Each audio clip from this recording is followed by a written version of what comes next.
जितना गुजरात के लोग हैं सोच रहे हैं कि बिहार में व्यवस्था बनी रहे और बिहार मजदूरों की फैक्ट्री बनी रहे, गुजरात का लड़का बनेगा फैक्ट्री का मालिक और बिहार के बच्चे बनेंगे उन फैक्ट्रियों में मजदूर।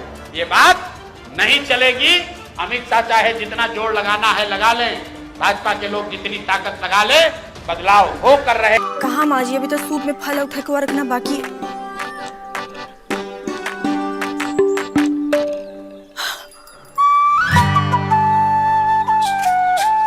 काय जी, आज सूरज कहाँ से हो गया है?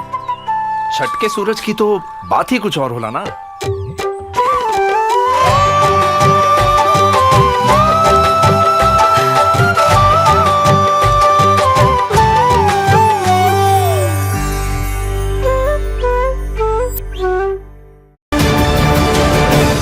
दिवाली बीत गई, पटाखों का शोर खत्म हो गया, लेकिन प्रशांत किशोर हैं जो पटाखे फोड़ते हैं तो आवाज दूर तक जाती है। और जिस तरह से प्रशांत किशोर पटाखे फोड़ते जा रहे हैं, दूसरे खेमे में खलबली मचती जा रही है। नमस्कार, आप देख रहे हैं BMW न्यूज बिहार।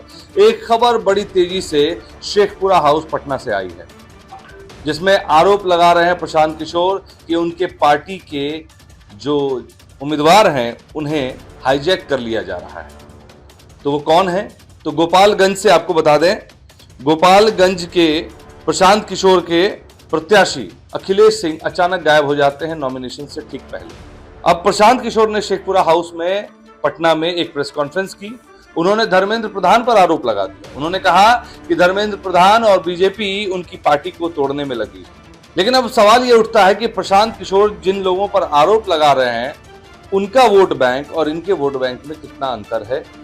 और प्रशांत किशोर के पास अब तक कुछ भी नहीं है, लेकिन फिर भी वो आरोप इस तरह से लगा रहे मानो उनकी पार्टी बहुत बड़ी है, सांसद हैं, उनके पास विधायकों का ढेर है, लेकिन जो आरोप हैं उसका कोई बेस समझ में नहीं आ रहा।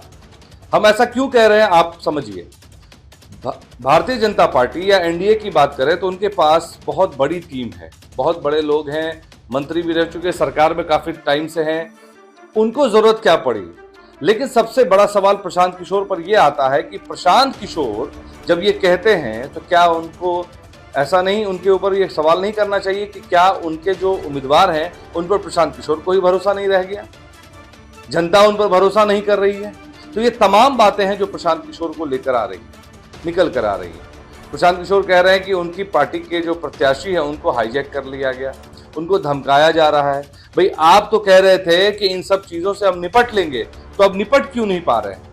अब क्यों डर हो रहा है? प्रशांत किशोर की एक वीडियो आपको याद होगी, वो जब भीड़ में गए, जब पुलिस ने उसे रोका तो उन्होंने क्या कहा था? उन्होंने कहा था तुम रोकोगे जी, तुम्हारी औकात क्या है, तुम रोकोगे जी। तो वो वीडियो याद करिए, वो दमखम अब कहां चला गया? तो ये कुछ सवाल है जो मीडिया के लोग कर रहे हैं, राजनीतिक विशेषज्ञ कर रहे हैं कि वो प्रशांत किशोर अब जब ये कह रहे हैं प्रेस कॉन्फ्रेंस करके कि उनके उम्मीदवार को हाईजैक किया जा रहा है, तो क्या प्रशांत किशोर पर उनके उम्मीदवार भी भरोसा नहीं कर रहे हैं या जनता नहीं कर रही? क्या प्रशांत किशोर के उम्मीदवार हाईजैक हो रहे हैं? जैसे उन्होंने कहा कि धर्मेंद्र प्रधान डील कर रहे हैं, तो क्या प्रशांत किशोर के जिन्होंने प्रशांत किशोर जिनको चुन कर लाए थे, क्या वो पैसों के नीचे दबे चले जा रहे हैं, पैसों पर बिक जा रहे हैं? तो ऐसे प्रत्याशियों को चुनने के लिए जब प्रशांत किशोर इतनी बड़ी बड़ी रैलियां करते, इतने लोग उनके साथ शामिल हो जाते हैं। कुछ एक उदाहरण मनिहारी का मैं दूंगा आपको। मनिहारी में एक सैफ अली खान है, वो जनसुराज में थे, जनसुराज में वो सीट किसी और को दे दी, जनसुराज ने टिकट किसी और को दे दिया। उसके बाद उनका बयान आया, उनके जो पहले से प्रत्याशी थे सैफ, उनका बयान आया कि वो पार्टी के साथ है, पार्टी के हर कार्य में शामिल होंगे, पार्टी को बढ़ाने का काम करेंगे। लेकिन अचानक से वो भी पलटी मारते हैं और वो राष्ट्रवादी कांग्रेस पार्टी में शामिल हो जाते हैं। तो तमाम ऐसे बड़े नेता या तमाम ऐसे लोग जो पार्टी में अपनी उम्मीदवारी जता रहे थे, मेहनत कर रहे थे, अब वो पार्टी छोड़ के जा रहे हैं।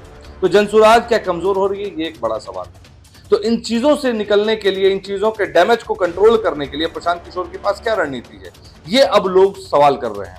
क्यों प्रशांत किशोर के उम्मीदवार इधर उधर भाग रहे हैं? क्यों प्रशांत किशोर को ये नौबत आई कि वो प्रेस कॉन्फ्रेंस करके इस बात को कह रहे हैं? और अगर ऐसा हो रहा है तो प्रशांत किशोर कमजोर क्यों पड़ रहे हैं?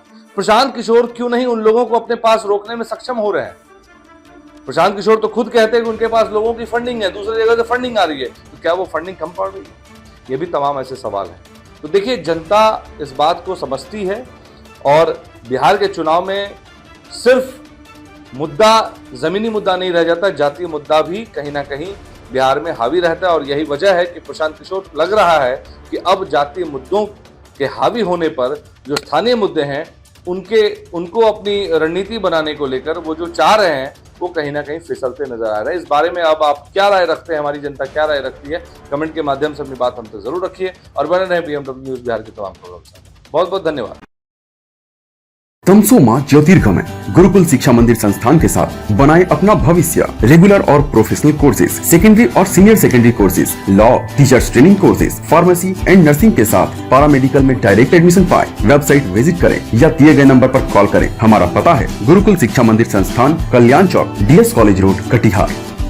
हमारा वीडियो अगर आपको अच्छा लगा हो तो आप हमारे वीडियो को लाइक करें, शेयर करें और हमारे चैनल को सब्सक्राइब जरूर करें।